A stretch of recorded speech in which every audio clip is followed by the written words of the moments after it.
right, we'll go ahead and get started at 6 o'clock. Welcome to those of you that are joining us via Zoom. We are going to go ahead and call to order this meeting of the Tarpon Springs Sustainability Committee this Thursday, June 18th, 2020 at 6 p.m. Can I please get a roll call? Chairperson Larson. Present. Vice Chairperson Robinson. Not here yet. Mr. Mandalou. Not here yet. Ms. Menino. Here. Mrs. Gallagher. Here. Ms. Sanger. Here. All right, thank you. The next item on our agenda is to approve the minutes from the May 21st, 2020 meeting. I assume that everybody has had a chance to take a look at the minutes that were provided in the backup. And I would like to entertain a motion to approve those minutes. I'm sorry, I don't believe we have a quorum yet to do that. That I counted. We have 4. Do we need more than 4? Oh, I'm sorry, I mismarked one. I apologize, that was me. Okay. Motion to approve the meeting from May 21st. The minutes. Can we get a second to Yes. approve? Oh, I'm sorry. I don't know that I saw them, so my apologies. Okay, let me pull. I'm going to go ahead and share my screen, and Okay. then I can. Yeah, sorry about that. I either overlooked them or. It was all one big file. So this is the. You guys are looking at the minute or the agenda. Can you see that now? Right. Yep. Okay. So here are the minutes. Oh, so I must have opened it and seen the agenda and not scrolled through. My apologies. No worries. Excuse me, Irene, can I second this since we don't have the regular members there? Yes, you can. I second that. Okay. Hi. So, sorry, Taylor Mandalou. I just got on the call. Very good. So we have a motion on the floor to approve the minutes. Do we need to have a discussion? Do you want me to hold them up, Karen? You can take a look at it. Yeah, I hate to ask this. Can I just take a quick second to review it, like move forward, and I'll just skim through them and make sure that I don't have any question? Sure. If we can table that for a second. This is the beginning. And I can pull them up from the email so you can share your screen and do what you needed to.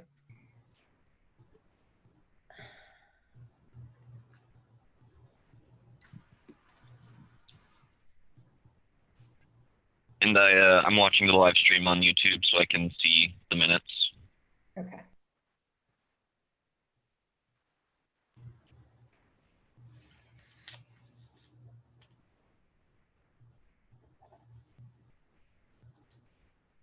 So those are the minutes.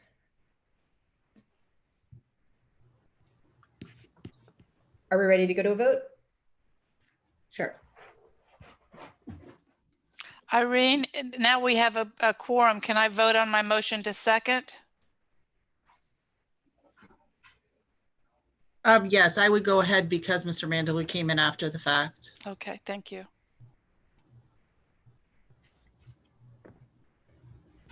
So all in favor of approval of the minutes, say aye. Aye. Aye. Aye. Aye. Nays? Okay, that motion has passed to accept the minutes. Thank you all. The next item on the agenda is looking through the final PowerPoint that I will be giving to the Board of Commissioners, and that will be Tuesday, June 23rd. So the PowerPoint was also in the backup.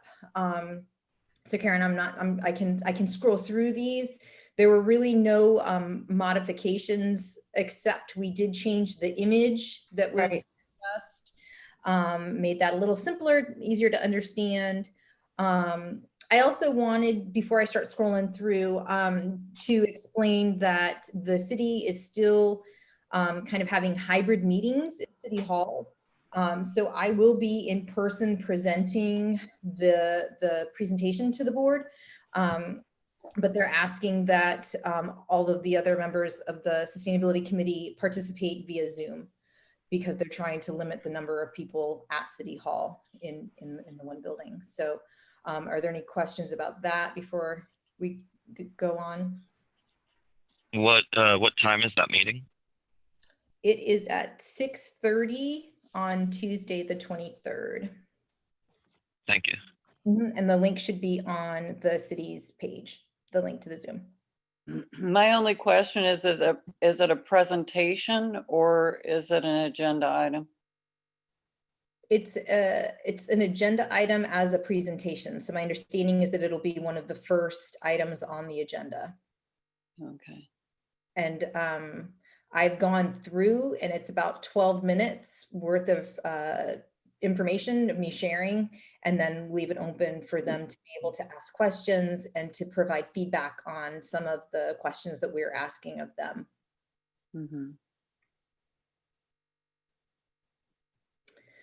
So I guess then I'll go ahead and just kind of scroll through. So we've got the rationale for why we need sustainability, and we go. Dory, Yes. on page 2, Okay. a phrase that I don't understand. What does support life in mind mean? Where are you reading that? I'm sorry. Okay, the second bullet underneath the color, community planning, etc., natural systems that support life in mind. What does that mean? So we're keeping community planning in mind. It's community planning. It needs better punctuation there. Community planning with the alignment of the built environment and socioeconomic activities with the natural systems that support life, keeping that in mind. Keeping Community planning, community planning in mind? right? It's community planning with keeping in mind alignment of the built environment and socioeconomic activities that support or natural systems that support life. Support life. Okay, I didn't understand what the phrase meant.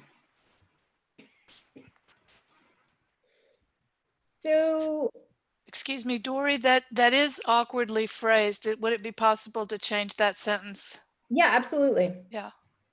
Thank you. I wanted to add, Paul Smith here, these are the speaker notes at the bottom. So these actually won't be on the slides themselves, but these are going to the notes that Dory speaks from, but you know, same comment would apply still.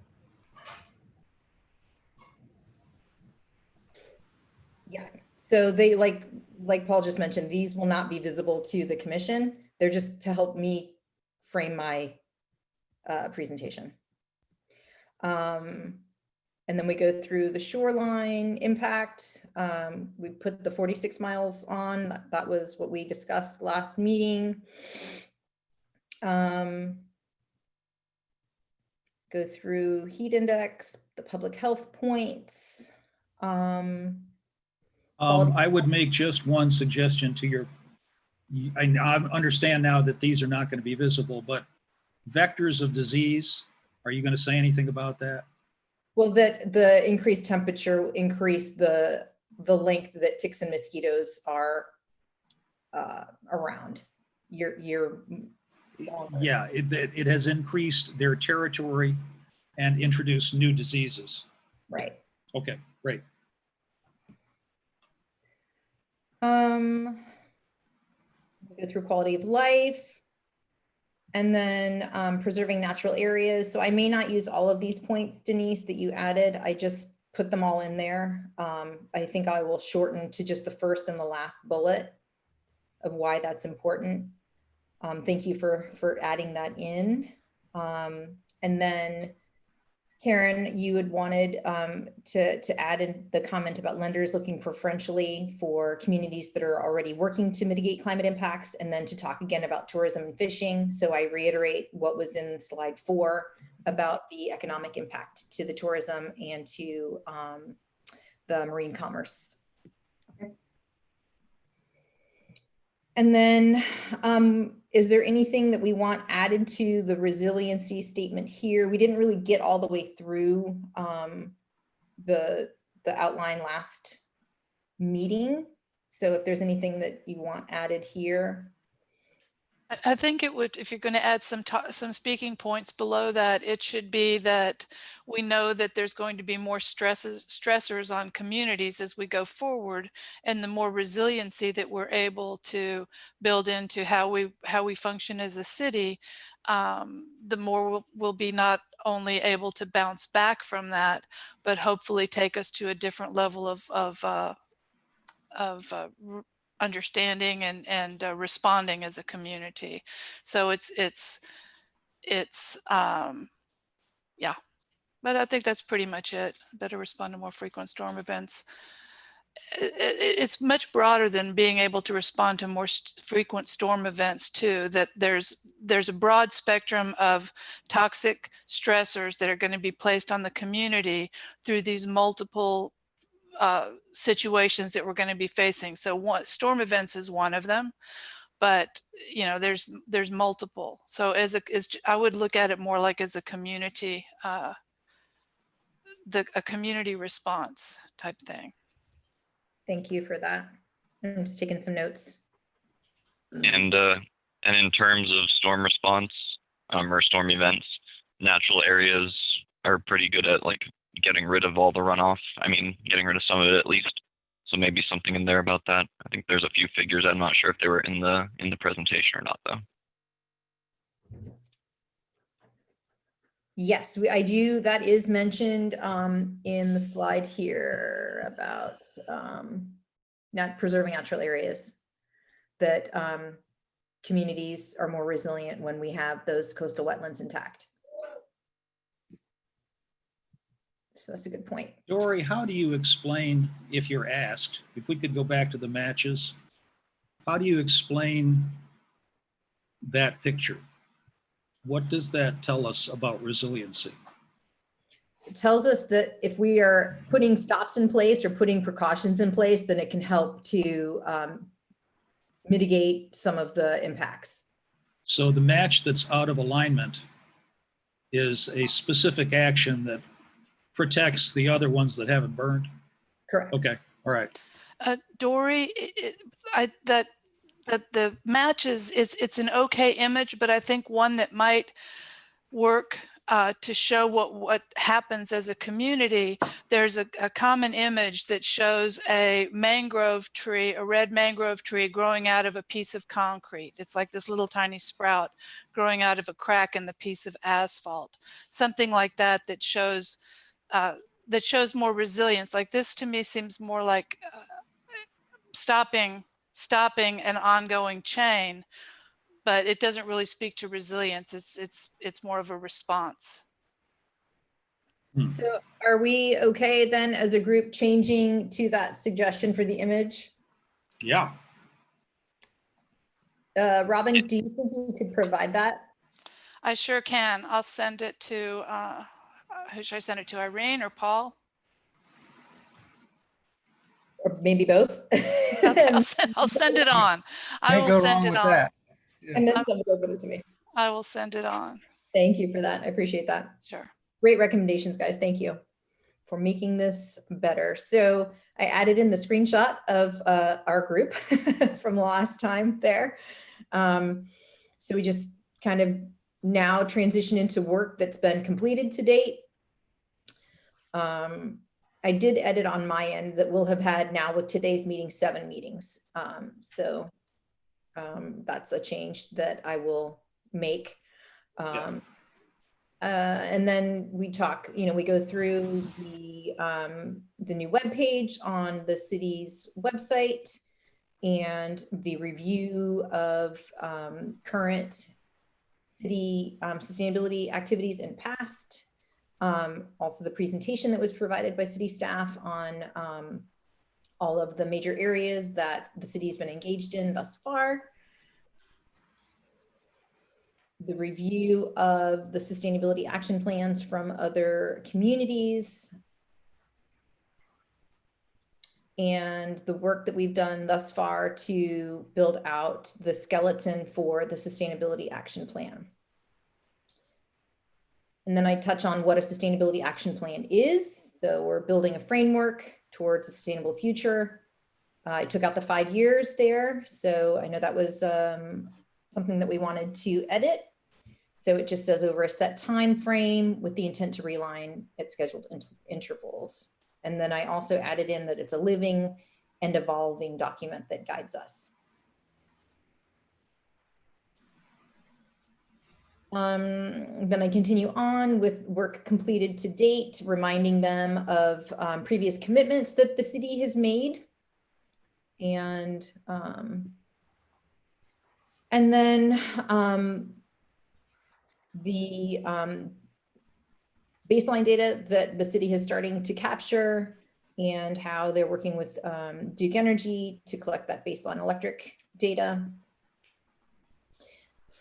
And then we go into the next section, which is future recommended projects and goals. So we want to continue gathering information and continue planning and reviewing and adding to the plan, compiling elements of successful recent approaches from other communities, and continue and begin to collect vulnerability data for a vulnerability assessment.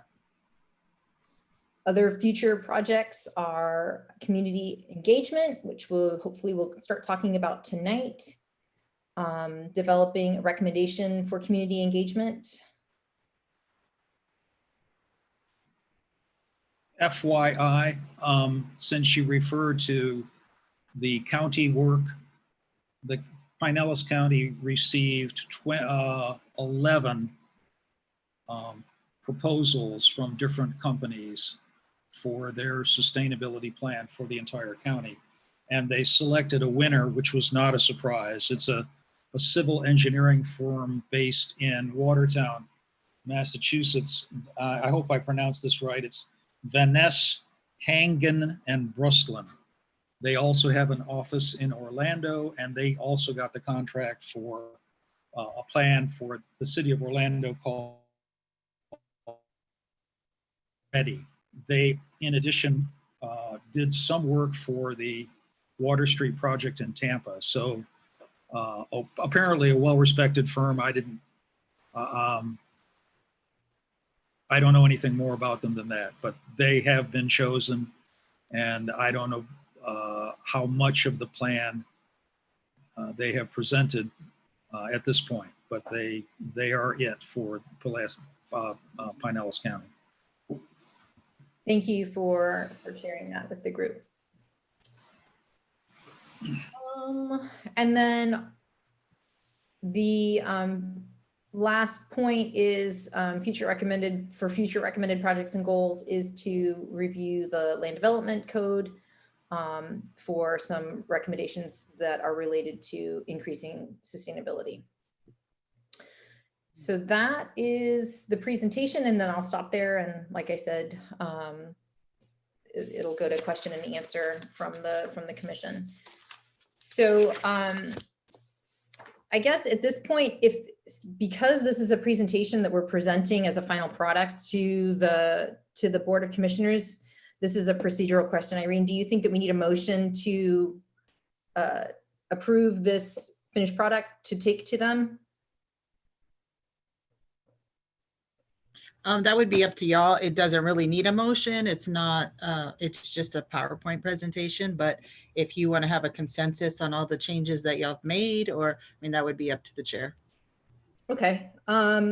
So I guess I will look then to hear, we'll go ahead and make it formal, a motion to approve what we have collectively put together to present to the Board of Commissioners.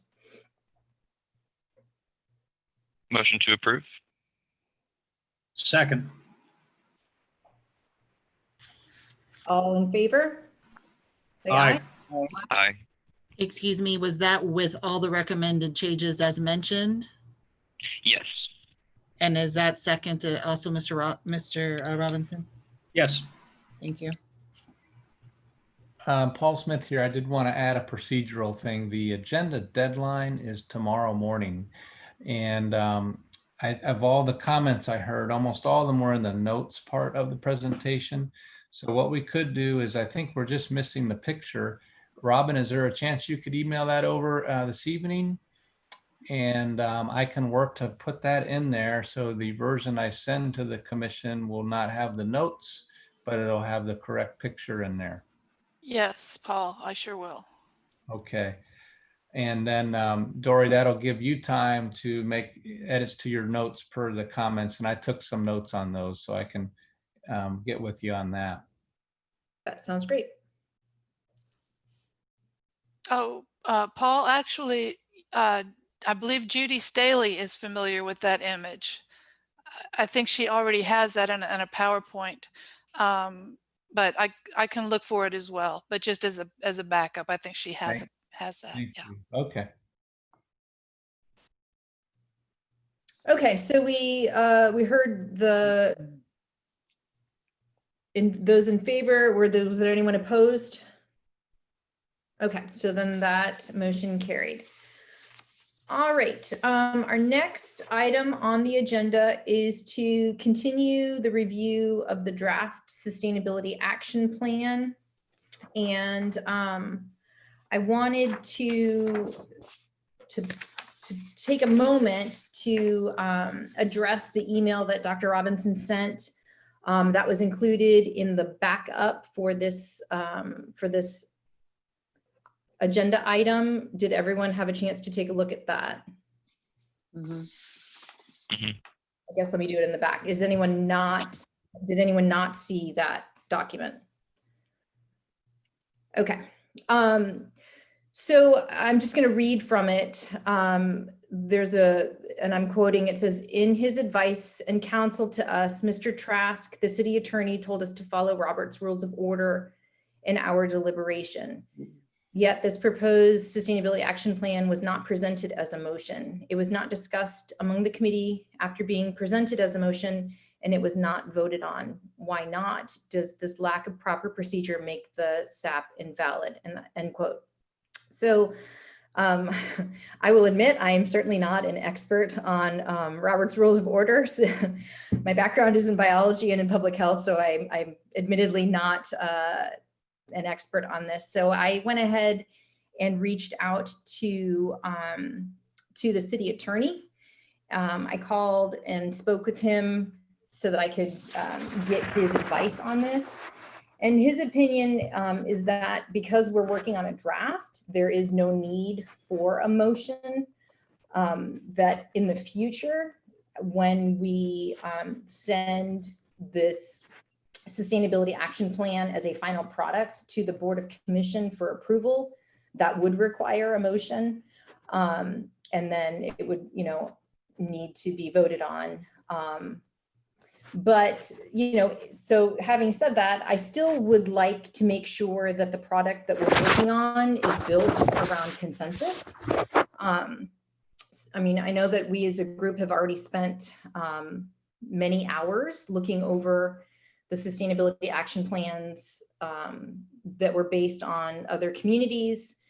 And I, in January before the February meeting, spent several hours pulling resources together from other sustainability action plans and trying to create kind of a skeleton that we could work from. And what that looked like was, sharing my screen. I went through the plan from Palm Beach, and I went through the plan from Largo, and a common theme of them was having an executive summary and then an overview, an introduction, and I'll just kind of scroll through. So this is the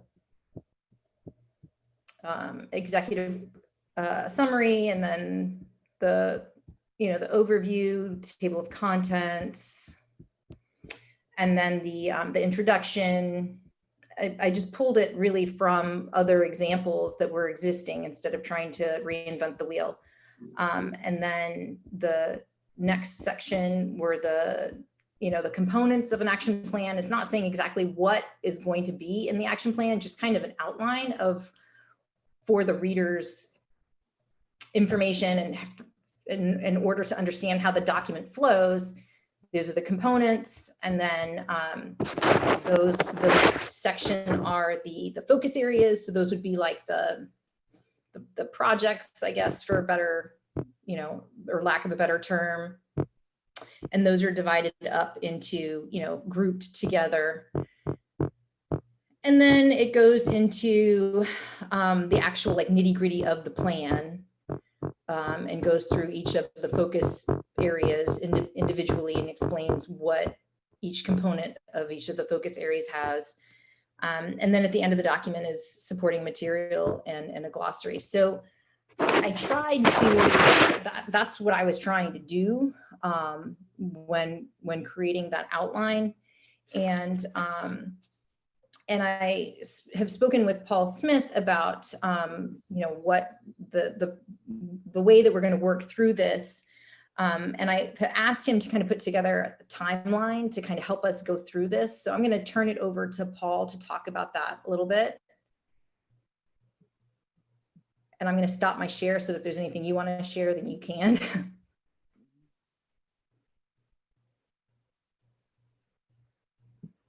Dory, And Paul Smith you is muted right now. So if you were talking, then we can't hear you. You're still muted. I can't hear you. Dory, can you hear me? Yes. Okay. You created this by using the outline of the Largo plan predominantly, or all three plans? Well, it was mainly the Palm Beach plan and the Largo plan. Those are the sustainability action plans. Yeah. That's good to know. At the time that it was presented, it appeared that it was based upon the Climate Smart Communities program in New York State, because for some reason that information came out at about the same time. So Okay. that's, to me, I find that very, very much more reassuring that it's based on your work on the Florida plans that we had already looked at. I didn't know that. Yep. I was trying, like I said, trying to Okay, good. already kind of done and not have to, reinvent. I'm still, Paul Smith, you are still muted if you were gonna share. There we go. Your screen, it says that I can see a screen share, but you're muted. We can't hear you.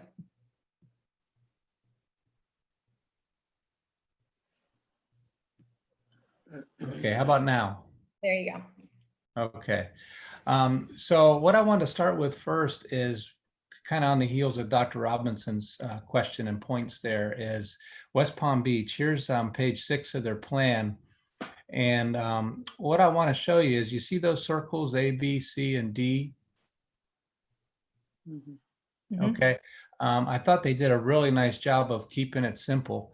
And each of these steps is explained there. So I use this as a springboard to create a figure. And let me find, I'm still a little bit of a neophyte with this platform here, but I've got another figure I want to show you. And, oh, hang on, here it is. All right. Okay, thanks for your patience. Can you see that now? Mm-hmm. Yes. I wanted to give you that background because the top of this figure is basically that copied. See the A, B, C, and D. But what I noticed they were missing is there's an initial step. I mean, I think it was mentioned in our earlier meetings, we're not going to just go talk to the public without having our own plan together on what we want to talk about and ask. So I put a little ghost in there, a little ghost circle called initialization. Then I took that whole thing and I copied it down and started that as our Tarpon Springs approach. If you'll notice, I've got a little time up there in that same report. It looked like in year 1, the Office of Sustainability was created, and it wasn't until year 4 that they drafted their SAP. And I put that there just as a reference. I'm not saying we're going to take that long, but That's sort of a reference point. So the lower half, all shaded in blue there, I've got the same processes, but you'll notice I've changed the arrows to plus signs, and there's an equal sign at the end. And the reason I did that is all of these steps are additive in that the work that we're doing in each one of these is going to help us when it's time to write that sustainability action plan. And what I mean is we're not going to start with a blank piece of paper down the road. We're going to have a lot of stuff already written and figured out so that we can take that SAP and really put the final touches on it at that point. I've got a proposed or conceptual timeline along the bottom. That's number of months per step. But I also want to tell you this is a very simplified figure. We are not going to wait until we're done with awareness to start the baseline. So these things are going to be moving in parallel. That's going to help the timeline be shorter. But I also know that if we have input that changes our direction, that might make it longer. So it's just for estimating purposes right now. I want to take just a little bit more time and explain the rectangles at the very bottom. Those are sort of a summary of the activities going on in each part. So I believe we're in the initialization phase right now, and that started in November of last year when we started meeting. And the kind of things we're doing, we're reviewing our own city's past work. We're reviewing other plans, the 3 other plans. We're getting presentations from the others that we looked at. We're also going to get presentations from city staff. And let me just take a minute to mention to you that we've got a staff member planned for July. At this point, planning and zoning. I've got a staff member in September coming, and in August. I missed August. So it'd be the next 3 meetings. We're planning to get some input from staff to help us all in our initialization phase. This preliminary outline that we worked on and did some work on is all part of this initial phase. Any extra work done here will not be wasted. It'll be helping us in these future parts of the process. I also have initial public involvement planning. Hopefully we'll get to that tonight. But you can see I've given it 8 months, just assumption that would have us finishing up next month on some of these things and ready to move into the next phase. Does everyone understand what I'm proposing or presenting here? This is quite clear. And I have to say, the 2 of you have answered my questions. This is impressive. Thank you. Well, you're welcome. And I want to say having a little disagreement is a growth opportunity. And I can say, Dr. Robinson, that this caused me to go back to those plans and look at them again. And I got some new ideas. So it's all good. I want to mention that the baseline is something that Ashley and I are working on. We've got some exciting developments in there, and I'll get to that under comments, staff comments at the end, but I think we've got some momentum going in that area. And so that's all I'll talk about for now. I'll email this to each of you and we'll put it on the website. It's just a working document right now, but it might help us keep in mind where we are. So we are in the dark blue right now, the initialization on the far left of your screen, but rapidly ready to move into the awareness phase pretty soon. So I'll turn it back over to you, Dory.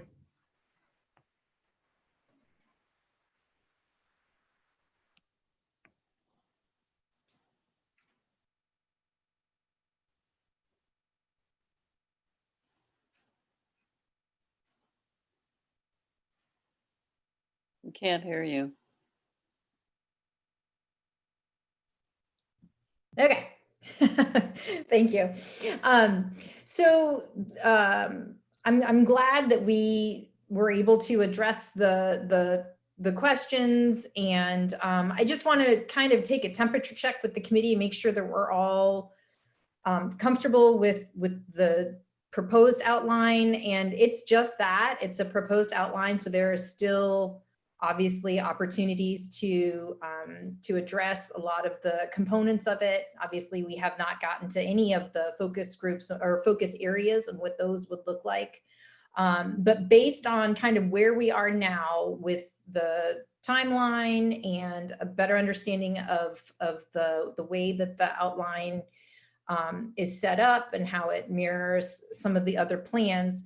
I would like to, to take a temperature check with the committee.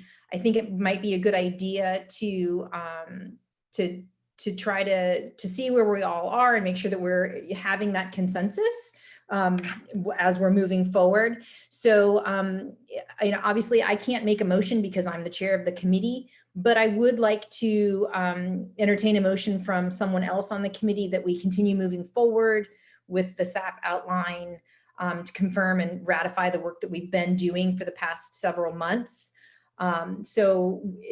Can I please get a motion to that effect? Something like I move that we continue to moving forward with the SAP outline and confirm that the work that we've done thus far.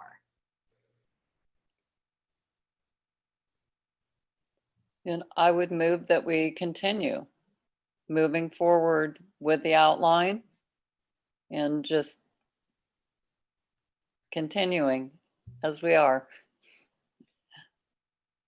Thank you, Denise. Can I get a second to that?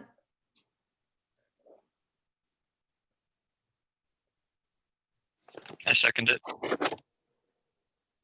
Okay, let's do a roll call vote. I think that's easier with Zoom. It's just hard to hear everything. Mrs. Gallagher, Yes. Mr. Mandalou, Yes. Ms. Menino, Yes. Dr. Robinson, Yes. Chair Larson. Yes. Okay, so that motion has passed. Thank you all for being willing to continue this conversation, and I really appreciate the feedback and being able to make sure that we're a little more clear on where we're going. So I think the next thing that we need to work on then is to continue finishing the review of the outline. I know that we ran out of time at our last meeting. So I believe that where we left off was still here on this explanation. I'm going to go back to the agenda because we have it here. So we went through all of these points and we left off with where Denise added in to the preserving natural areas. So I'm going to let you talk about that for a bit, Denise. And I don't have it in front of me, unfortunately, but can I make one comment? I was, when we got the initial email back in April 1st, with the structure of this draft sustainability action plan, and we were given portions to work on. If I had questions, I think it said it right in the email, any questions to direct to Paul Smith, he would be our point person. And I was uncertain as to how much work I needed to do. So I probably emailed him 2 or 3 times before I even got started, just asking, well, what is the intention here? How much do I need to write? And I realized that, from our communications, Paul acting as point person, because we can't talk to one another, that we were going to just be working on the introduction. So that kind of set my mind at ease. We were taking our quarantine time and making good use of it. And each of us was given assignments to just write introductions to each of the components that would be followed up. I don't think any work was wasted ever, because if you did a lot of work, it's going to be of value later on down the line. But that was something that I needed to know. And if I had questions about how much was expected, I asked. I think that it's important to know that we have someone that is kind of a coordination or liaison between all of the members of the group, since we can't talk to one another. And if something needed to be expressed to the whole group, it would go through Paul or Irene. But it was awesome, because I knew exactly what I was working on, how much I needed to write. And I think just to avoid any issues or questions in the future, we might consider doing that. You know, contacting Paul, who can talk to other people in the group and just get clarity. That's all I wanted to say. Thanks, Denise. Appreciate those comments. I did go ahead and I pulled up the preserving natural areas Okay. section. So are you able to take a look at that? Can you see it? Sure. Do you want me to read it, or is everybody going to just review it? Yeah, the Look last at time it. kind of just summarized. Is there anything really that sticks out that you want to make sure that the group has this point? There is nothing on my end. I think it's pretty self-explanatory, you know, that we just have to look at the sensitive ecosystems and do what we can to work in harmony with nature to preserve these for future generations. And I outlined that, you know, the way that a lot of other communities are doing it. I wish I had right in front of me the actual Florida information that I had gone to that talks about what is happening in a lot of the community beaches, you know, to withstand the storm surges and protect the beaches and create breakwaters. But that's exactly what I based it on. Yeah, it's right there at the bottom. It's NOAA Mhm. is where I got the information. But it, like I said, it's just an introduction. It just gives you an idea of what we're going to go into in depth later on in the document. Because I'm sure later on in the document, it's going to be a lot more detailed. Very good. Are there any comments about this section from anyone else on the committee? Just a comment in response to what Denise said. Can we assume that we will have appendices at the end of whatever we end up producing, and that a lot of the material that we will shorten could end up in the appendices? Yeah, I think that would be a pretty safe assumption that this is going to have a lot of, like you said, an appendix that would, you know, allow people to continue exploring. Yep. Okay, well then let's keep rolling. Karen, can you kind of give us a synopsis of the financial impact? Yeah, we touched base a little bit on it last time as far as I just have this in front of me. As far as the bond ratings and what it means basically for investments, for investors, for the community, and basically it, you know, the whole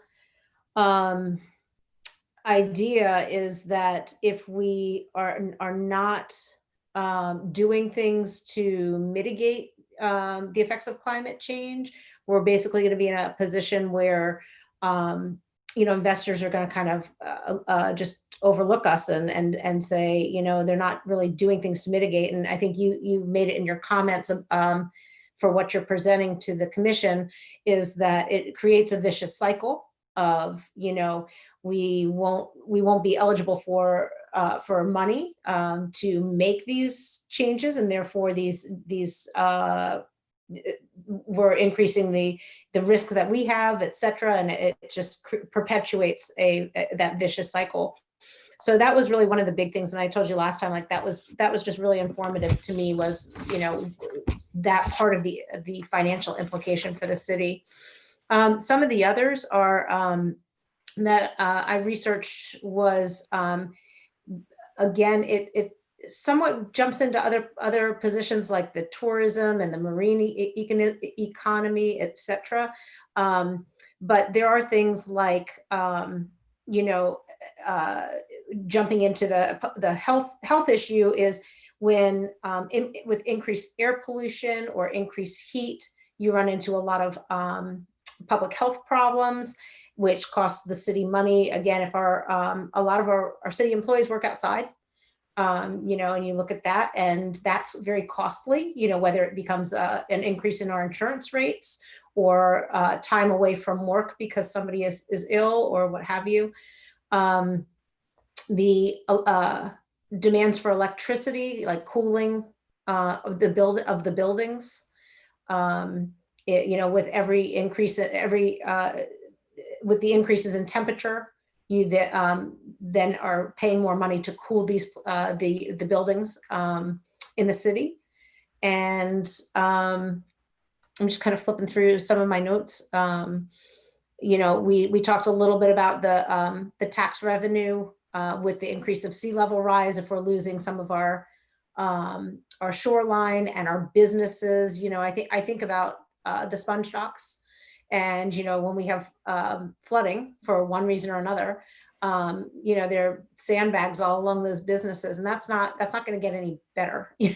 So, you know, we're going to, at some point, you know, we're going to lose some of the businesses that we have, and those businesses are paying taxes, et cetera, as well as homes, the homes that, you know, may or may not be rebuilt. We discussed just very briefly last time that FEMA is kind of looking at, you know, at what point do we no longer put money out there to rebuild, and do we just buy this outright and forget it? So then, you know, you're left with no tax revenue coming from businesses or homeowners, et cetera. And then, you know, tourism is the other big one. A little touch base a little bit on, sorry, I'm kind of all over the place here because it just, can't find my focus. Some of the things like as simple as acid rain, you know, and the effects that acid rain has on the waters in the Gulf. And, you know, you think of the crustaceans, they can't, you know, oysters or what have you, they can't build their shells without, because due to the acid rain. And so that's one impact. And oysters aren't necessarily so big here, but it affects the coral reefs. And when it starts affecting the coral reefs and the biodiversity of our oceans, we have a lot of people who go out fishing, you know, commercial fishing. And I had a number in here, so it's in the notes. And I believe you put it out it's in your topic for the commission meeting. Mm-hmm. Did I do 53 million? I don't remember it. Anyway, yep, hang on. Oh yeah, so we do 56% of the value of all the fish is landed in Pinellas County. And so if those boats are going out and they're going to like different spots where the coral reefs are or what have you, and those aren't there, you're losing the fish from there that then, you know, feed on other fish, et cetera. So, you know, what I did was I basically went out, I knew very little about the financial impacts of climate change on a city itself. So, you know, when you narrow it down, you understand like what it does globally, et cetera, but the actual financial impacts of the city itself, and then narrowing it down to Tarpon Springs and what it means to us. I just tried to take little bits and pieces. So there are a couple of things that I can expand on, you know, in the future as I go forward with this, but those were the big areas were the bonds, investments in bonds, tourism, the tax basis, you know, the electricity and public health, and the acid rain. I think that kind of touches base on how what the financial impact on the city is from a climate standpoint. So very good. Karen, this is Paul. Yep. This is excellent. I mean, you've packed a lot of information in here, and you've got the main concept which you got across is rating agencies like Standard & Poor's, et cetera, are not going to look kindly on the municipal bonds of cities who don't appear to be ahead of the game. Right. So right. It is exactly a vicious cycle. Yeah. I'm going to quibble with one thing you've got in print, though. In the past 200 years, ocean water has become 30 times. It's actually 30% more acidic. Okay, thank Not you. 30 times. It's Thank okay. you.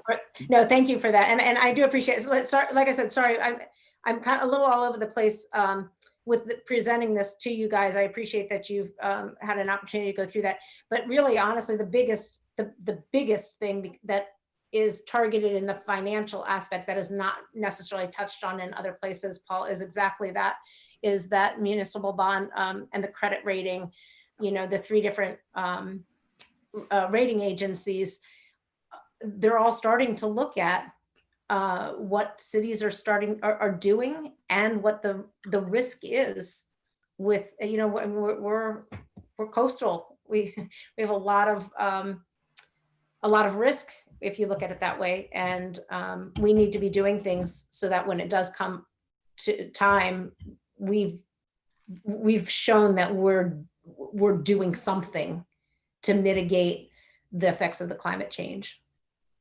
So thank you, Paul. And I will change that number from to 30%. All right, any other questions or comments about this section?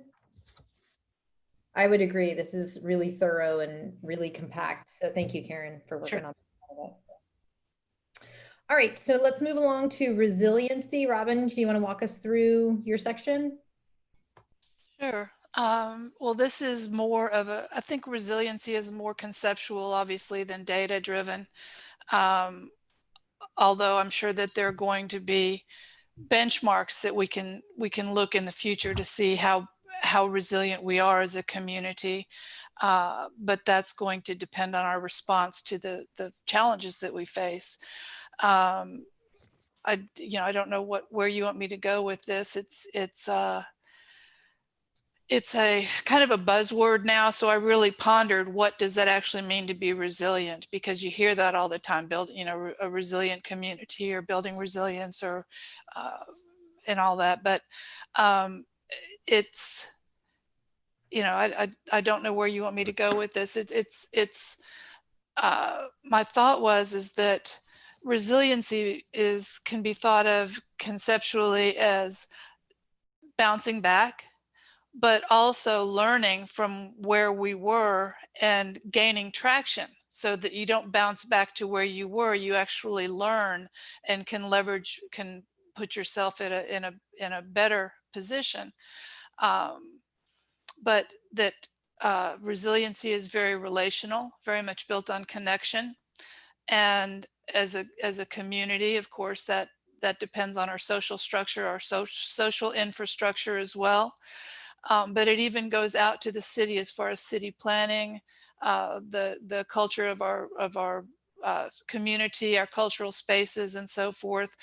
And how can people feel safe and supported and welcome, and all those types of things that are really the skeletal structure, if you will, of resiliency. It doesn't happen in a vacuum.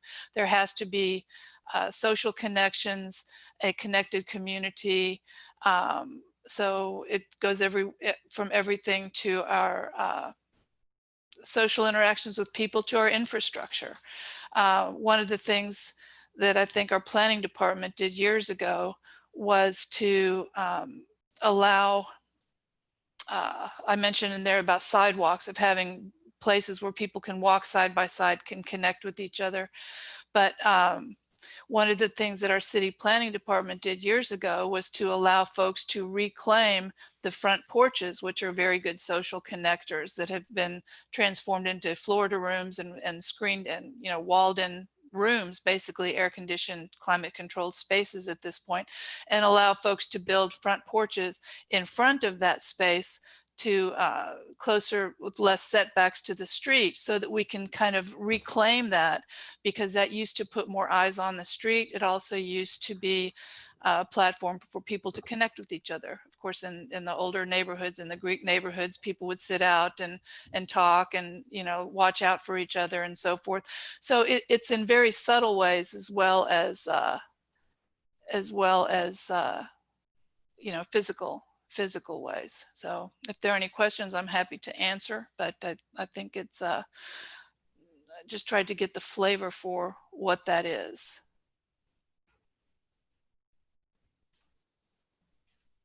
Are there any questions or comments from the group? I would agree with you, Robin, that it's really hard to, that this is kind of hard to pin down because resiliency can mean so many different things to so many different people.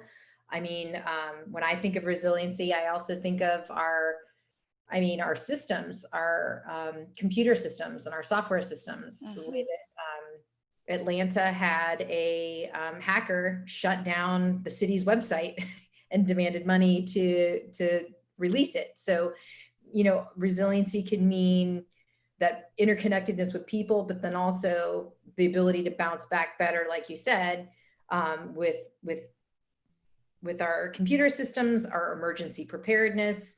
I mean, I think of how now the high school and the middle school are no longer going to be shelters for storm shelters during hurricanes. I don't know if everyone caught that this past week, or maybe a couple weeks ago. The county released where the shelters are going to be during hurricane season. And because of the low-lying areas and the flooding around the two schools, Tarpon no longer has a shelter. So I think of resilience in terms of that, like I said, emergency preparedness. And then, like to your point, structurally, are we building our buildings to withstand storms and the heat and the, you know, all of the things that we know are in the pipeline.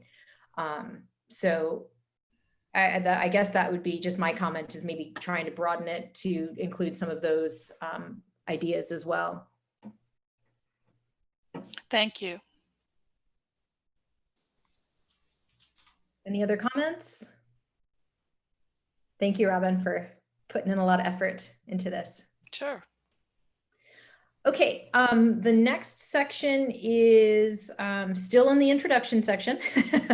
And this is section D, which is the benefits to the local government. So it's kind of a reiteration of the above terms. And I'm going to hand that over to Paul Smith, who worked on this section.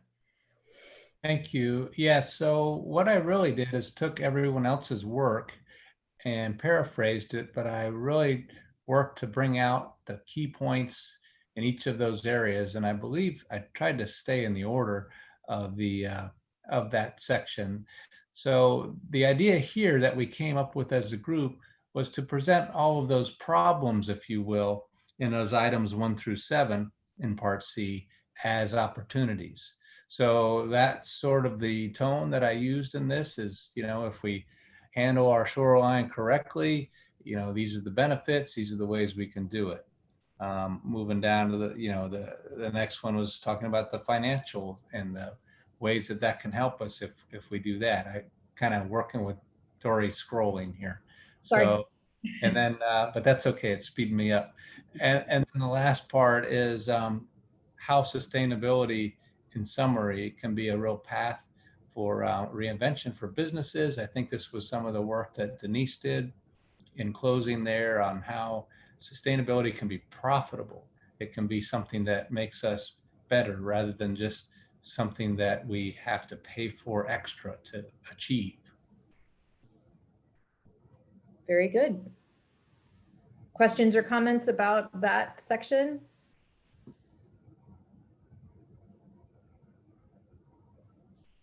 Okay.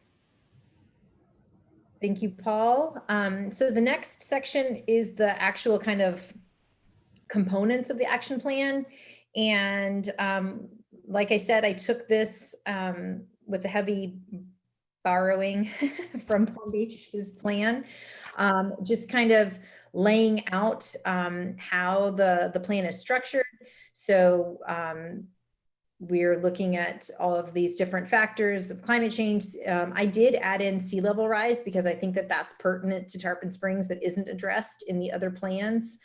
And then, you know, some of the other concerns with droughts and flooding and storms. And then incorporating our priorities and setting measurable targets for those greenhouse gas reductions, also for reducing energy use, water use, waste generation, all the components that we're trying to gather baseline data for.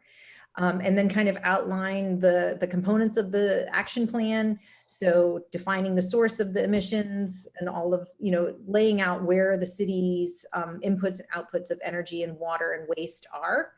And then developing those focus areas, which we still need to do based on community feedback.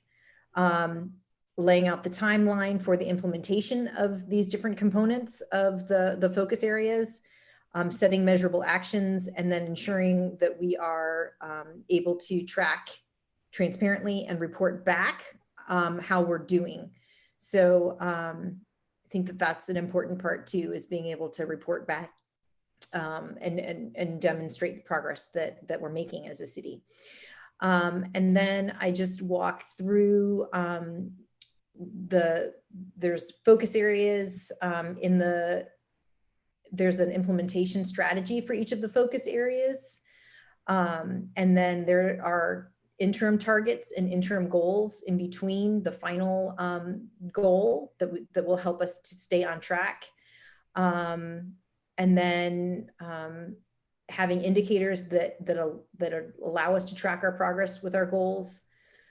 And then having some accountability for each of the implementation strategies. So having someone on city staff that's responsible for the implementation, identifying what partners in the community are going to help us, that we would need to be engaged with to identify barriers and help find solutions for each of the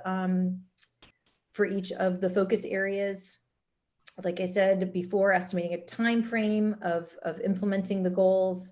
And I think that it's also important that each of the focus areas have a cost estimate associated with them, so that capital planning could happen, and also identify funding source. And then also identifying what policies within the city would need to be amended or changed in order to help support reaching the goal with each focus area. And then identifying how we're going to communicate out to the community, and making sure that the education and the messaging is going out to the community for each of the focus areas and what we're trying to achieve. So that's, like I said, it's just kind of telling the reader what is coming with each of the focus areas. So questions about that?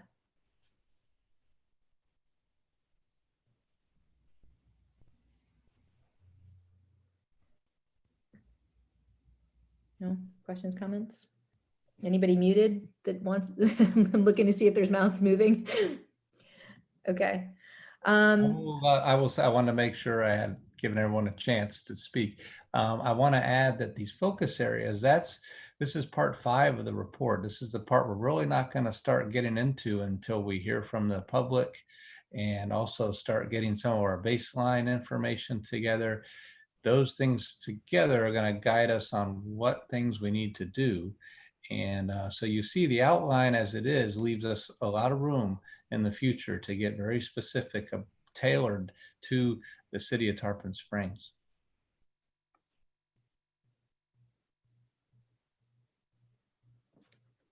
Okay, then I think we will move on. So the next section is talking about the public workshops.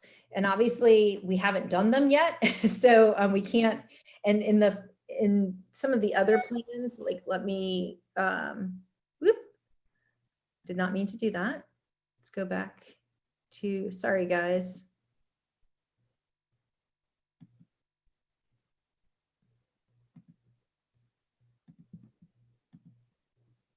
Where did I go? Looks like it was at the bottom. Okay. Yeah, I got it. So let me go back.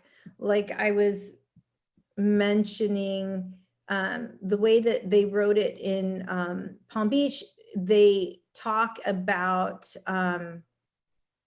what the meetings, what happened during the meetings. And so, obviously, like we can't write what happened at the meeting since we haven't had that public engagement yet. But eventually, why can't I find it? Here we go, components, the next part. There we go.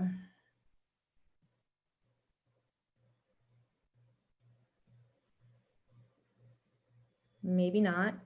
Okay, never mind that. But the next section,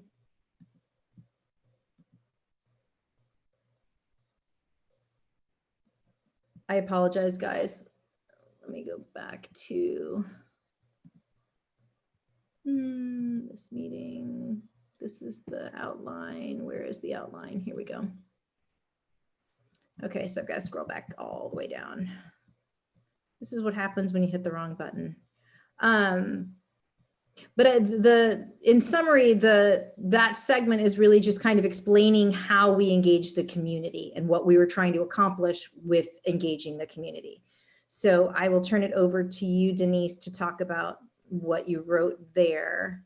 I'm almost done. Okay, I'm at a little bit of a deficit tonight. I apologize because I've been without wearing my contact lenses for 2 weeks in order to have my eyes checked, and I can't read with my glasses or without my glasses. So I'm just going to try to remember some of the things that I was saying. Yes, we haven't had any public meetings yet, but all that I was trying to illustrate was the how it is absolutely essential, because it is for the citizens of Tarpon Springs. I mean, the whole plan is based on the welfare of the community. So we have to hear from the community in order to hear what their priorities are. So that is what I was writing about. Even though we haven't really gotten to that point yet, I think that we're going to be talking about that tonight, ways of going about community engagement. And when I was on the internet, and you know, I couldn't believe the resources for engaging the public and inviting them to meetings. But we're in the weirdest period of time that I can ever imagine in my lifetime, where we can't even get together as a group at this moment, at least not yet. So that remains to be seen how that will work out. But I actually had kind of been brainstorming initially many years ago when we moved here. I was writing a blog on a weekly basis and getting feedback on it. And it wouldn't hurt if we actually, through the use of the website, our portion of the website, or even in partnership with the Beacon, you know, sought to print small portions of our thoughts on the different topics that we're going to be working with, and asking for community response from citizens of Tarpon Springs. So people could write in via our website to give some feedback on what their thoughts are on the particular topics that we're addressing. And we could even start doing that now. I don't see the reason why we couldn't make what we're doing more public. I mean, it really takes, you know, it takes somebody that has an avid interest in sustainability to sit through a Zoom meeting, let's say, with us right now, or to even go, you know, on Zoom for the Board of Commissioners meetings. But if we actually put a notice, you know, in the Beacon, you know, and just a public notice that we will be printing portions of what we are working on, and we're asking you as citizens of Tarpon Springs to give us your thoughts. You're invited to share what your experience is, you know, no matter what the topic is. But I think that we, you know, without the community engagement, this is all, you know, it's all vanity. You know what I'm saying? It's like, Yeah. it's for the people. And hopefully it will be by the people. And hopefully we will get people involved that have an interest in joining the conversation constructively. I mean, there's been a lot of polarization in our world right now. And all we're talking about is making our world a better place, starting with our own community and the ways that we can do it. And I would think that that would be a conversation, especially at this time, that people will really be hungry to participate in. I mean, that's my heart's desire and hope that that would be the case. But that remains to be seen. But I think that if there's any possibility that we can collaborate with local newspapers, or just, you know, even say, we're sharing this portion of the sustainability plan introduction online, and we would love to hear your feedback. Just a little blurb in the paper, you know, so that they know where to go on the website. You know, if the paper doesn't permit us to do it in the paper, it would be wonderful, because how else are we going to get the word out there? The library isn't even open yet, is it? I'm not sure. Yes, it is. Is it? Okay. And I just want to put a pin in this, just this point of thinking, because we're going to get to that in the next agenda item. I Right. just go back a little bit to this segment of the action plan. Mhm. I was trying to find, and I couldn't, but the way that it's structured is it's real short right here. It's just how we plan on engaging the community and what we want to get out of it. So the goals, I think, are, and correct me if I'm wrong, but I think the goal is to engage and get participation from a wide cross section of stakeholders, Mhm. whether that be residents, business owners, employees, like anyone that lives and works and plays in Tarpon Springs.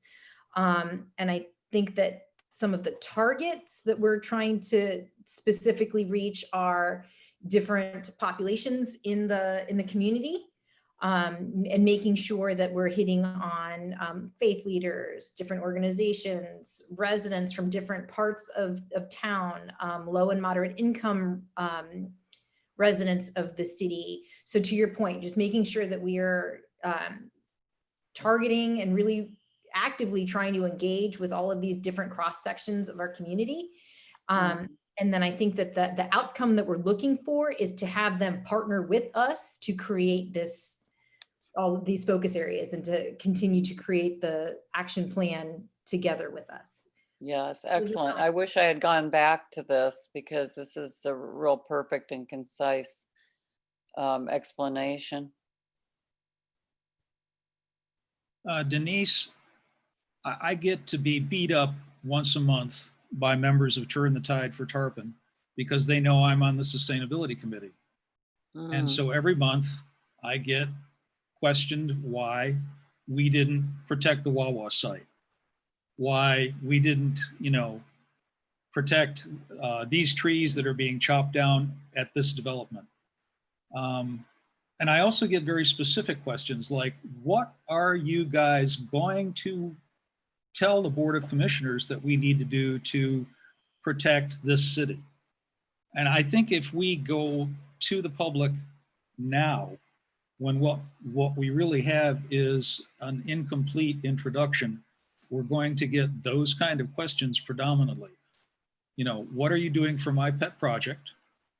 And what are you specifically going to recommend to the Board of Commissioners? I think it may be a little premature. That's just been my experience. I've given, half a dozen talks now to various community groups about the impact of climate on health. And those are the kind of questions that I get too. Pet projects, pet peeves, and very specific questions about what do we do going forward. Nothing wrong with involving the community, and we should be, and I like your idea about putting it out there. Let me make a suggestion. What if we each identified a few people in the community, say some in Rotary, some in the Chamber of Commerce, some at the UU Church, some in Turn the Tide, etc. And each of us started our own subcommittee with one member of this committee and a few citizens from selected groups, and got them involved in teaching their own groups or presenting the material to them. Just a thought. I think I like where you're going with this, but again, I want to put a pin in that until we get to the next section of the agenda where we talk about how to engage the community. Sure. This is just really about like the intent. And like I said, that in one of them, and I guess I'm not able to find it at my fingertips, but it kind of just summarizes what the community engagement meetings look like, how their frequency and that sort of thing. So I think that Largo plan might be good to revisit. It seemed to me that Largo really had a lot of input on that. I'm not seeing it because then it goes into the focus areas there. But Maybe it was what was expressed to us during the presentation. yeah. So are we okay with shortening up the goals and the targets and the outcomes of like what we're doing? Absolutely. I'd be glad to rework it.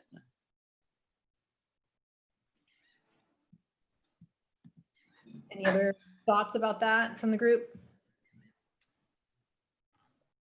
Okay.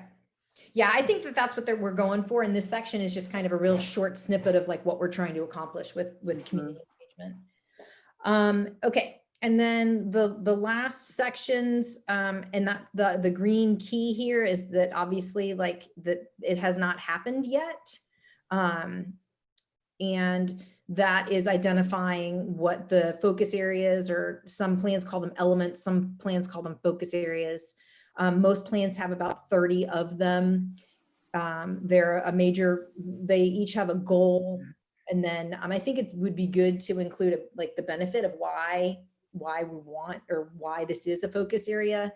And then it would include all of the information that's listed, the baseline data for each of the focus areas. Each one of them would have all, and then an implementation plan or strategy, how we're going to get to that goal. And then we can all read through, it's what I mentioned before, identifying who's going to be responsible for it, who the community partners are, what the midterm targets and metrics are for measuring success or progress, estimating a time frame, estimating a cost, identifying funding source, identifying community and staff outreach and education that are going to help us with the messaging, identifying support actions through city operations. So whether that be a policy change or action that needs to happen, and then identifying barriers and trying to identify solutions to help be able to accomplish those focus areas. And that is more drilled down in the appendix of Largo's plan. That's where I pulled a lot of this from, not the public facing kind of glossy with the pictures, but the nitty gritty, how each one of the focus areas would be addressed. I hope that everybody knows what I'm talking about. There was the first like 30 or so pages of Largo's LEAP plan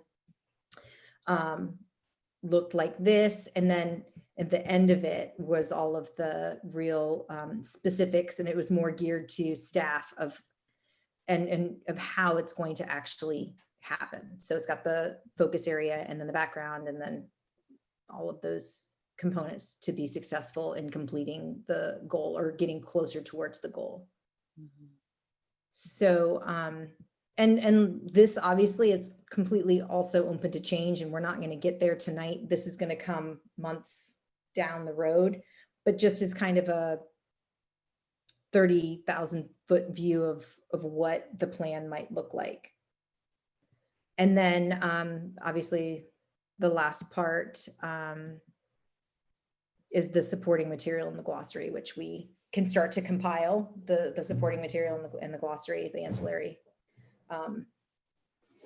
So that's pretty much, I think, has gotten us through agenda item 3, unless there are any other questions or comments about that.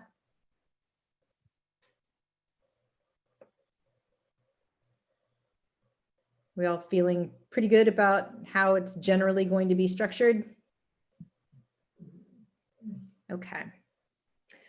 All right, then I would like to, let me do a time check, 7:20, so we've got 40 minutes. Okay, I would like to go ahead and talk about item number 4, which is how to engage the community. So I think that it would be good to hear a little bit, Robin, I don't mean to totally put you on the spot here, but I really did appreciate all of the kind of prep work that you did with the this appendix here. So if you wouldn't mind kind of walking us through what your thoughts were for engaging the community, I think that might be a good place to start.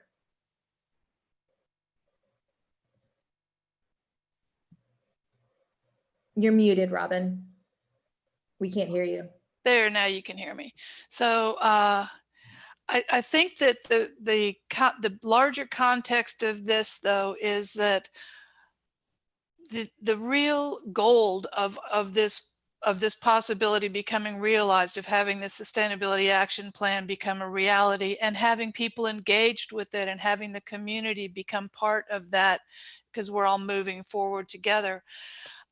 It kind of speaks to what Paul and Denise mentioned earlier, when in engaging the community as early as possible in a way that that makes sense according to where we are in our process.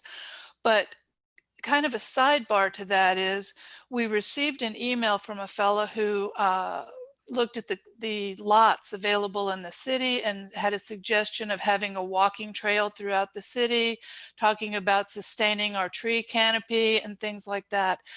And I want us to be mindful of when a community member steps out like that and has something that is, whether we personally think it's a wonderful idea, a terrible idea, we don't give it much thought, whatever.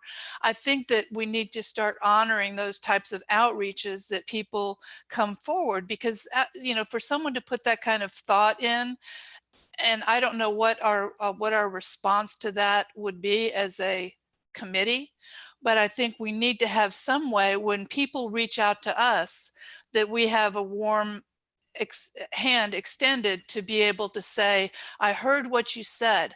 I don't know if it's possible, maybe, maybe not, but not just go silent on it, because that's someone who's come forward on their own with the creative idea, and whether that particular idea is, you know, has potential or doesn't. I think it's those types of folks that, as we show that we are supporting those types of community members' participation, that we'll find more and more of that happening. So I'd like us to consider ways when to kind of build, as we go forward, to build that into our process. So let's see, preparing for, yeah, I think we need to have everybody on the same page as far as some type of baseline of information where they have some basic idea of where we're going, what we're doing.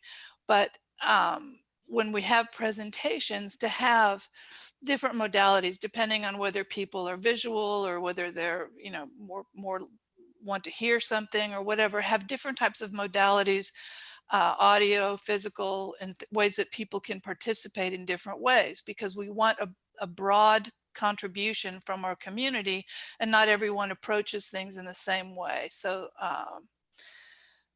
the pre-questionnaire, to see how, you know, see where people are, how much they know about this and that. But you know, when we want to have a diverse group, how do we do that? Well, one way we can do that is to make it welcoming. I think even things like childcare and transportation show that we want them to be there, and to where it becomes celebratory. It's not just, here's your task and we want you on this, on this subcommittee because you have these 6 tasks to do, and they're there to continually interact with us, and that's part of building a resilient community as well. So I think it's important that we make it easy for people to participate and figure out ways that we can have broad input from the community. In other words, when we have rather than have the same half a dozen people show up for everything, how can we bring a broader conversation to our goals? And we have, the housing authority, that's, I think, a very underutilized asset.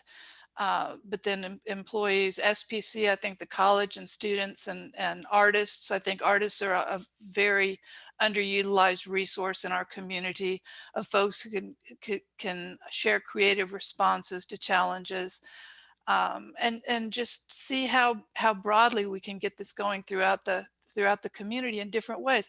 And if we come up with an idea and it's not necessarily well received, nothing ventured, nothing gained. We can find other ways to communicate. So I don't think we have to come up with the perfect way to bring people into the conversation. We might think we have a perfect way to engage people, and 2 people show up. Well, we have to honor the people that show up, but also think, how can we do this better? How can we as a committee do our part of this better? So that's just it.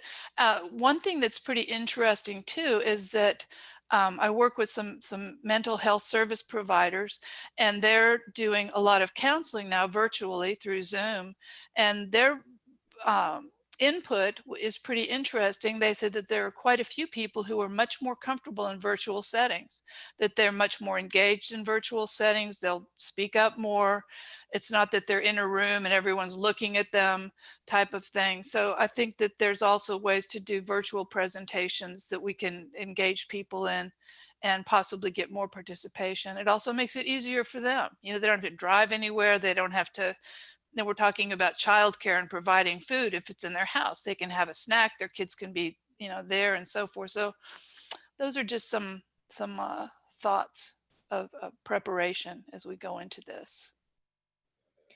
Thank you for that. That was a lot of thought went into how to make this the best way that, best process moving forward. And I know that with COVID, that's obviously putting kinks in the way that we are engaging with each other, and certainly puts a strain on our ability to do some of these things. So I guess, Paul Smith, if you could talk a little bit, I know that there was an opportunity with IFAS.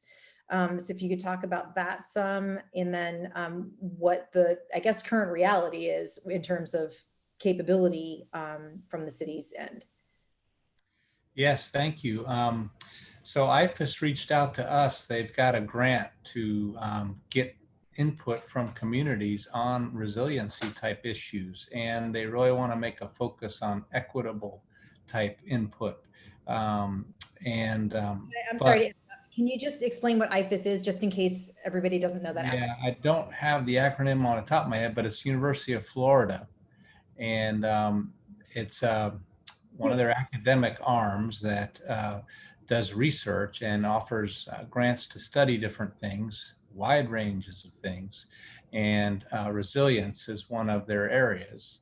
And so Tarpon Springs has gotten their attention because we've been involved in the past, and they're very interested in what we're doing. So they reached out to me to say, we want to take part in some community workshops. But ironically, when I last spoke to them maybe a month ago, they're on total hold because of the pandemic. So where it's left is they're going to get back to me on when they might pick this back up. They don't even know when, but probably fall was the last estimate. But I do think this will be an ongoing process, and to the point we can re-engage with them would be great. Leading to the challenges that Dory mentioned, we've got a few things going on right now. We've got budget season happening, so that's taking up a lot of the available time at City Hall auditorium.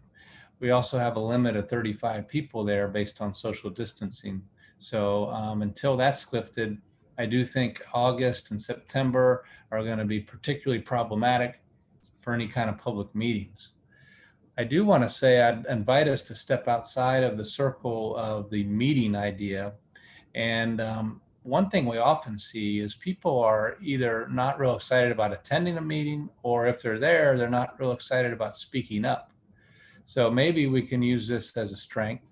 One idea I would have is we could get creative, do some door hanger type survey cards, maybe actually knock on some doors in different parts of the community to make sure we're inclusive.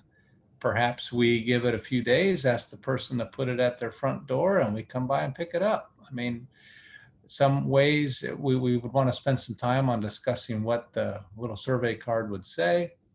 Maybe we do an interview at the door, but that would be one way. Or putting some of that information at community centers if they're open and people are cycling through them.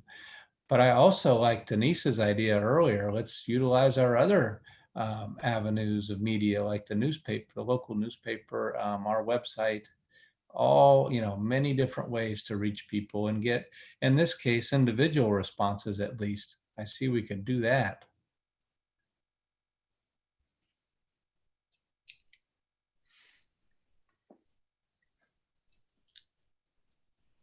You're on mute, Dory.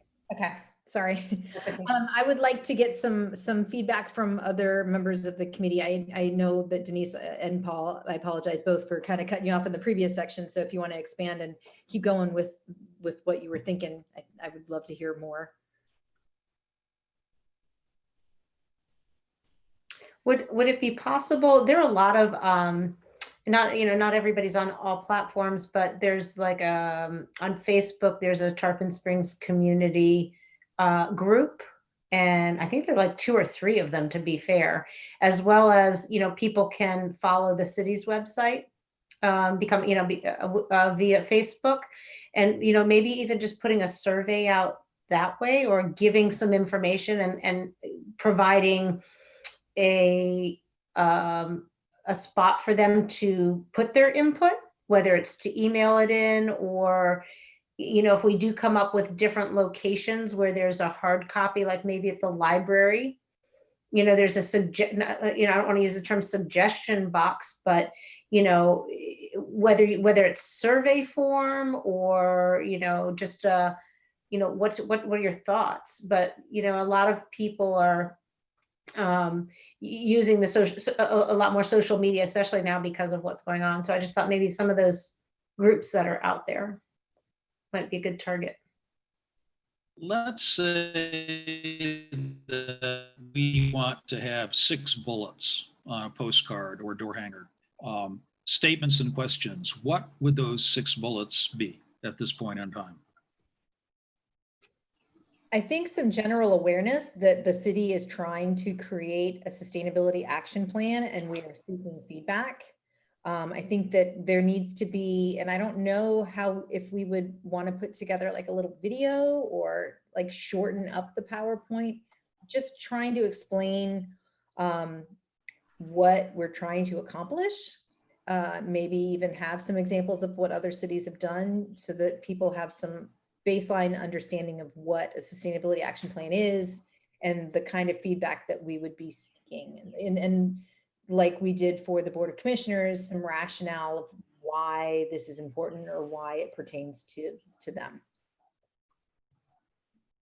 Would be I think we're going to have to keep it short, and I think it's going to have to be catchy. What question would you ask, or what 2 questions would you ask of the citizens? Or of a given citizen? Well, I think that we need to have, like I said, it needs to be front loaded a little bit so that they understand all of the different impacts. So maybe we list out the reasons, like we did in the PowerPoint, the reasons why the city should be taking action on sustainability, and then ask them, which one is the most important to you, or what, that sort of thing. We'd want to make sure we have an other with an empty line so that they might suggest something, give some room for that.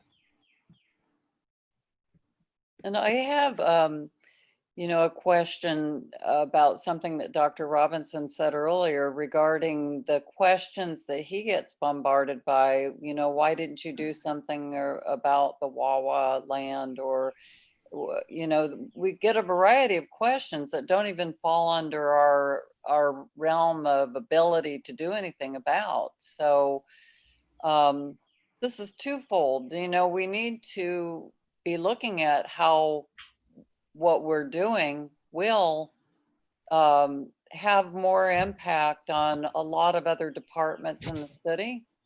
But until that happens, the appropriate departments to direct questions about zoning, planning and zoning and so forth too, so that citizens don't have unrealistic expectations of what we're about until we get to that point. We have talked about that things should be filtered through sustainability.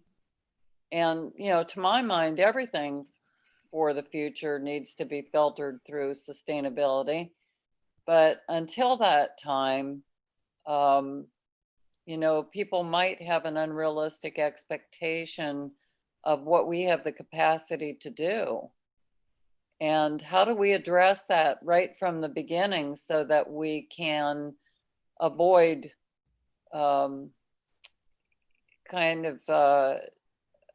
expectations that are unrealistic?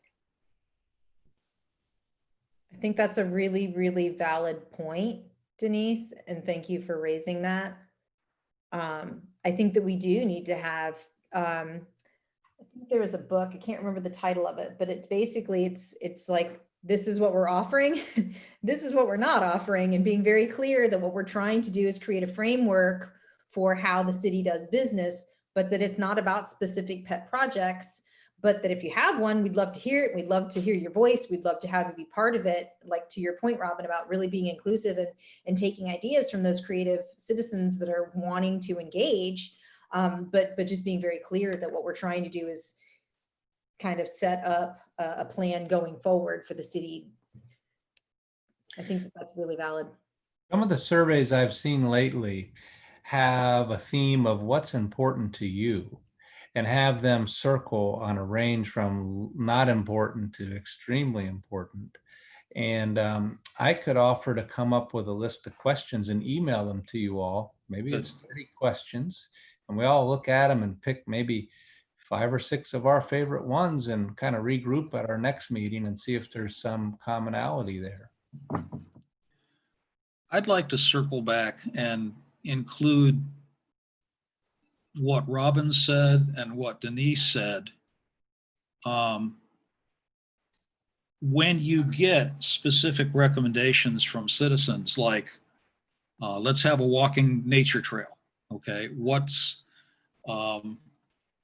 didn't you save the Wawa site, etc. You're kind of walking, missing stuff that is not specifically part of our mandate or responsibility, but you have to show respect to the citizens that care enough to make suggestions to you. Even if it's a pet project, you still have to respect the fact that they took the time and to ask a question of importance to them. And what I've tried to do, what we've tried to do, is to say things like, we are working on a plan that will make saving individual projects like the one you just mentioned unnecessary, because the overall plan will protect those areas if we get it right. And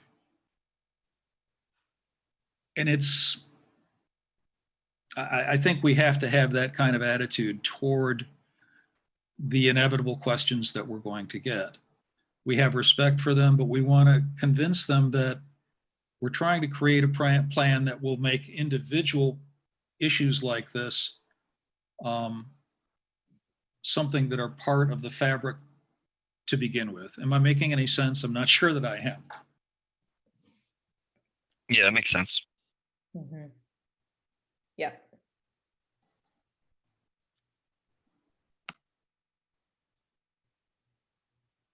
So, I guess next steps, or do we want to continue this conversation? Or any other feedback that anybody wants to give?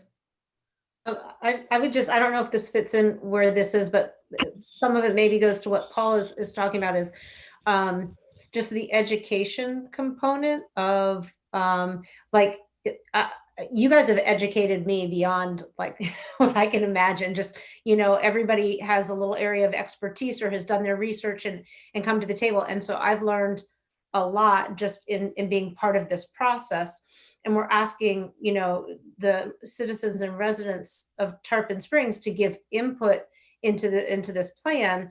But, you know, it's kind of a like, did you know? Like, I think, you know, I won't even say that. I think people, for the most part, understand what's happening with climate change and what that means on a general scale, but not necessarily what that means to Tarpon Springs. So it's kind of that, did you know, that, you know, we have, what did we decide? 46 miles of coastal, is that correct? Did I, are my numbers correct? Okay, because I know we went back and forth, but it's kind of a, did you know that? Because that's eye-opening, you know? And so once somebody hears that and you say, wow, and Tarpon Springs has that. So now you've educated them. And that then becomes important as to, or why is that important? Well, it's important because we need to save that coastal line. So I think there needs to just be, I think it's important for people to understand what it means on a city level before we're able to really get some good, you know, it goes, so Paul's comment and Denise and Robin, where you get that one letter with specific projects, like, I think we need to do this. There are a lot of people out there who are very involved and engaged in what's going on in the community, and they understand that, but there's that whole other side of the spectrum where people just have no idea. And you're asking, you know, we'll be asking them these questions and they're like, oh, I never really even noticed that was an issue. So I think, again, I don't know where that fits, but I think, you know, just, and again, it's just basic education, not even the providing like a seminar for people or anything like that, but, you know, like almost newsletter form. Did you know, all these little bullet points about, you know, Tarpon Springs and why it's important in a sustainability fashion. I really like that a lot. Thank I you. do. I think that's great. Mhm. So what if, Paul Smith, would the city be able to, staff be able to put together like a one pager of like, did you know, and kind of summarize the main points that we all have included in our introductory of rationale of why we're doing this. Mhm. And then I think a little blurb about what a sustainability action plan is and what we're trying to accomplish. And we really are seeking feedback.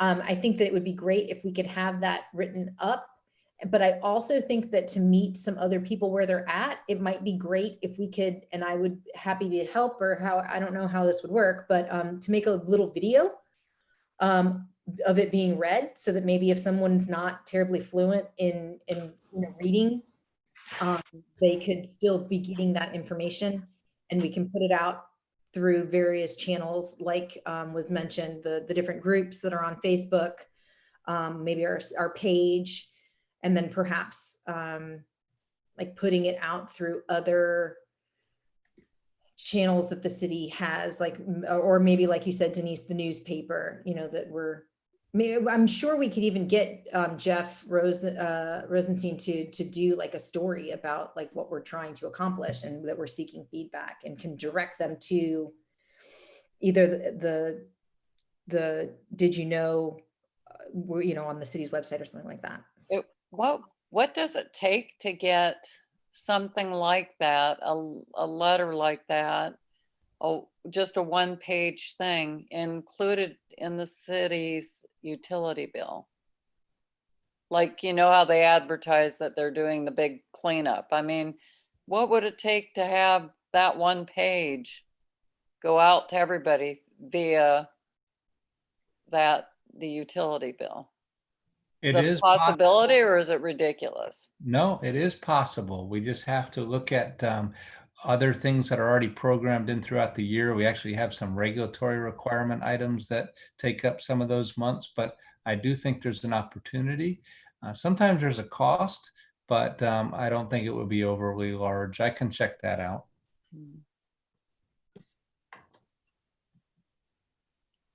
At least it would be reaching everybody. And Sure. to that note, Paul, there are a lot of people who receive their utility bills electronically, so they don't receive that hard copy. I know in the past I've seen like there's a little link, to the on that page that says, go to the sustainability website for information or whatever the comment is. But I know a lot of people are opting out of paper bills. So if there's a way to get them involved.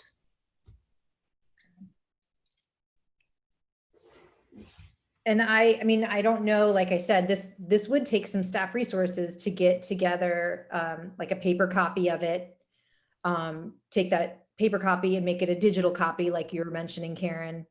And then if we wanted to turn it into a short video, just almost reading it really. I don't think it would need to be anything fancy, but I'm happy to help. I mean, that's part of what I do in my job is putting together one-pagers and then trying to, share media in different ways to reach people. So I'm happy to help with whatever component of that I can. But Did I hear you volunteer to film the video? maybe I can get Andrew to film it, my son. He's really good. He's really good. Yeah. But are we all kind of in agreement that would be a good tack to take to try to do it in those 3 different ways? I love the idea of doing that first to open up the conversation, because the education kind of gives people the groundwork to know what might be most important to them, or how to share in a way that doesn't feel like it won't fit the conversation. I just love that format. I think that it's a very non-threatening, beautiful invitation to learn about these aspects of sustainability and just learn about our community, the shoreline and how many days of flooding there are, or whatever the components are that are in there. And then it makes it really obvious why we have a sustainability action plan in progress.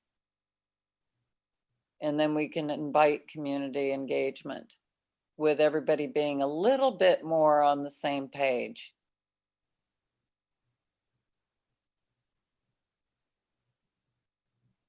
Okay, I think that's great. So did you know kind of what a sustainability action plan is, and then what we're doing and what we're not doing, so that we're clear on that. I think that those are kind of the main points that we'd want to hit, right? And that we're seeking input. Yes, yeah. And then those questions of what is important to you, however you want to word that.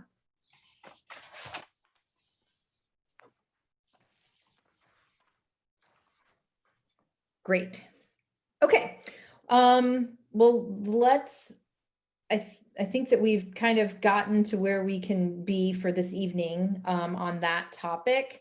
And obviously it's going to continue to, I think of this as like a spiral. We're going to keep coming back to these issues as we, reach other milestones and want to engage in different ways with the community as we get further down the pipe. But I think it would be good to move on to, with the remaining time, move on to item number 5, which is items for the next meeting. So, sorry, where am I? Yep, items for the next agenda. So I think that what we had talked about before was, actually, we hadn't talked about this before, but I think it would be a good starting point for our next meeting is to have a conversation amongst our group about the feedback that I received from the Board of Commissioners. Right.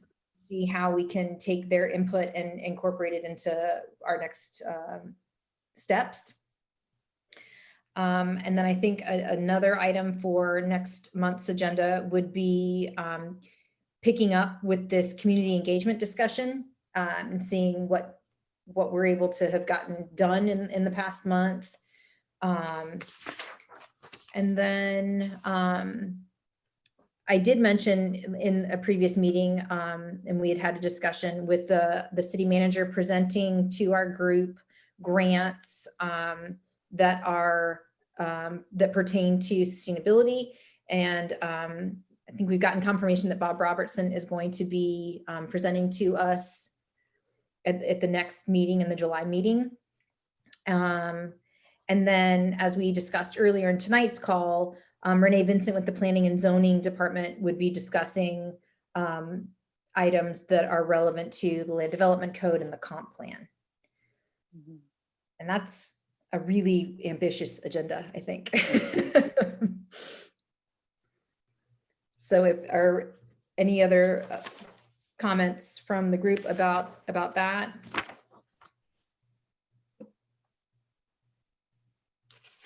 Okay, then I think that's the agenda that we'll go with for July's meeting. I guess the next section then is opening our meeting up for public comments. So are there any members of the public that would like to make a comment at this point?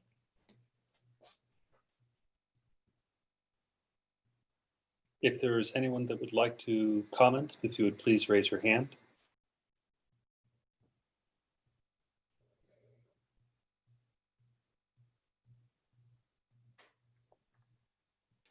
We do not have any raised hands at this time. All right, then let's move on to staff comments. I've got something. I just wanted to update the board briefly that Ashley and I are working with a group called ICLEI. It's ICLEI. And I think they're a reputable technical resource. I learned about them from Largo and also Clearwater. Clearwater is heavily engaged with this organization to help them with their baselining, figuring out their greenhouse gas emissions. They've got some really good software and talent. They've got training opportunities.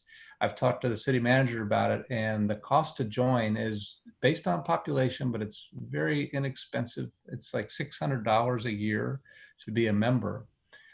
There's also a module that Ashley's found that addresses vulnerability. And this is also a tool that we can use. So I think that's an extra $1,500 perhaps for the year. I still say you add those two together, it's much, much less than a consulting firm. And that was actually the comment that Clearwater made to me in their review of this. So I'm excited to look at this some more with Ashley, and I'll keep you all updated on the status of that. But I see that helping us get to and through these processes to get to that endpoint. Ashley, did you want to add anything? Are you online there? Hey, everybody. Not too much to add. I'm excited to start working on the ICLEI, and yeah, that's about it.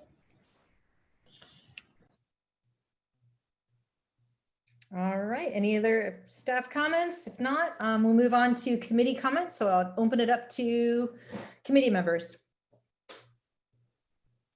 So I had just a couple short comments. One is a specific group that we could probably reach out to. The SPC, they have an environmental club, and I'm still getting emails from them just because I never went off their mailing list. But she seems pretty active with the woman running it. So it'd probably be good to reach out to her at some point. I don't know, would I be able to email her and invite her to our meetings? Is that appropriate, or? Yeah, I don't see why not. Absolutely. Okay. And the other one was when Robin was talking about like kind of the virtual, keeping everybody engaged with virtual stuff. I had the idea maybe we could keep the Zoom meetings going, because that would give people an opportunity to kind of like stay at home and attend the meeting, and then they can still offer comments at the end. so they can kind of like be present without actually having to come out. It might just make it easier for people even after the pandemic, just kind of keeping that open. You're assuming there's going to be an end to this pandemic, right? Assuming, yes. Well, there will be someday. Taylor, And that's it for me. Oh. just a clarifying question. So you mean that even if we go back to in-person meetings, we would have a Zoom component open so that people could weigh in virtually? Yes, that's what I meant. Something like that, so they could do it like real time. And I mean, we already have this set up, so.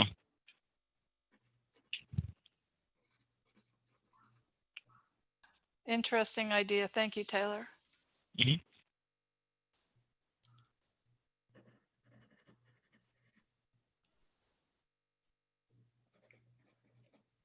Does anybody else have any other comments that they would like to add? Committee members? I just want to thank you and Paul for a very broad range of discussions, and thank you again for answering my questions, which in some ways were quite pointed. The structure that we have is odd to me, because the committees and boards that I've been on, I've been on more than my share, have always broken down into subcommittees, and the subcommittees do the work. The subcommittees come back once a month or once every 2 months and present to the overriding committee what their suggestions are.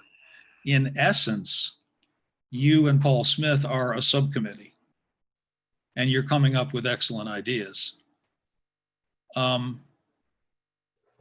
It's unfortunate that it has to be this way, but this is sunshine law makes it so. And so, fine, it's working. Full speed ahead.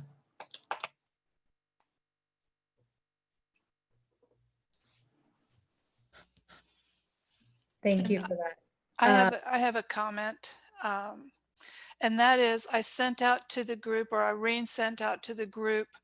I received a notice from the ITRC, the International Transformational Resilience Coalition, who is asking for organizational and individual endorsements to recognize that mental health systems are going to be engaged with this future climate change and so forth.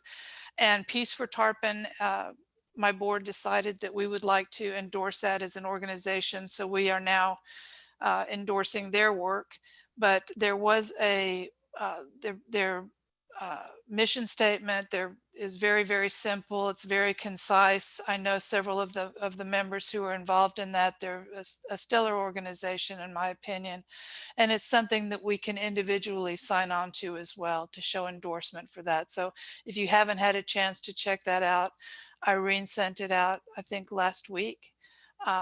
It's the ITRC. Bob Doppelt is the name of the fellow. There's a sub chapter of that group dealing out of the University of Oregon at Eugene, and they're working together, but it's something to consider. So I'd just like y'all to take a look at that and see if that's something that as individuals you might like to sign on to. Thank you for that. Any other comments from the committee?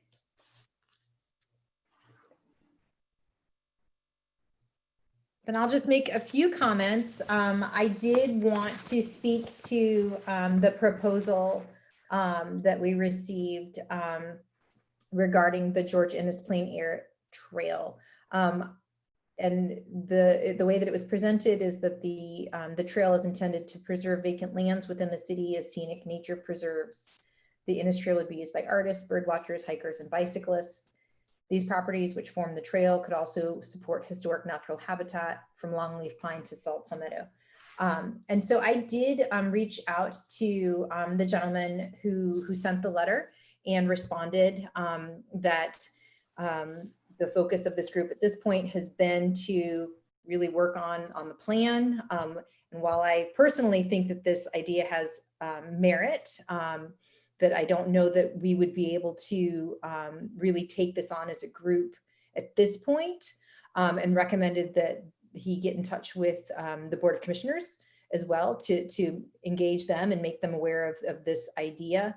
But like we had discussed earlier, really in absence of kind of a guideline of how to respond, I just did want to reach out personally and make sure that he understood that we had received the message, that it had been sent out, and that it was very much appreciated, and welcomed him to participate in our meetings and stay engaged with what we're doing. So I just wanted to address that with the group. And I think that that's probably the best course of action going forward until we can really get our sea legs and make sure that we're really, have got the plan complete and are working towards that, that's how we proceed with these suggestions for individual projects. Like I said, that I think are fantastic and creative, and loving to hear that from community members. I also wanted to make you aware, I sent an email, and hopefully it'll be sent out via Irene or Paul. There was, I just got the email this afternoon. The American Society for Adaptation Professionals is partnering with the Southeast Florida Regional Climate Change Compact, and they're hosting a series of webinars on adaptation, and how what projects are looking like from across the country to provide on the ground solutions for adaptation. And they highlight how environmental and social justice issues are part of adaptation sectors or solutions across all sectors. So those meetings, the first one is June 30th. And the title is Reducing the Risk of Coastal Flooding Through Redesigned Storm Standards, Updated Codes, and New Infrastructure Design. And since we're going to be hearing about the codes that apply to the Sustainability Action Plan in the July meeting, I thought that that would just be maybe of interest. The August meeting is Making the Economic Case for Adaptation Today. And the third webinar is in October, Advancing Justice, Equity, Diversity, and Inclusion Through Professional Practice. So just kind of making you guys aware that that's out there. There's tons of fantastic resources. And I know that we are getting bombarded with all of these fantastic ideas from each other. So, one more thing that I just wanted to tack on there. Could you repeat the name, Dory, and how we access that online? I sent the link. Okay. So hopefully that will be distributed to everybody. Okay, thanks. I could forward that tomorrow. Perfect. Thank you. Yeah, it was super last minute this afternoon. It popped up and I was like, oh, look at this timely thing that I could share. Dory, I just want to jump in and just say I really appreciate you responding to that gentleman on behalf of the committee. I think that's it's a nice flavor of leadership that you are connecting and engaging with the community members who've reached out to us. So I appreciate that. Thank you. Absolutely. And I just to be clear, I didn't speak on behalf of the committee. Right. It was, I'm speaking as myself. So You bet. Thank you. All right. Well, we are just 3 minutes over the hour. So can I please get a motion to adjourn our meeting for the evening? Motion to adjourn. Second. All in favor, say aye. Aye. Aye. Aye. Okay.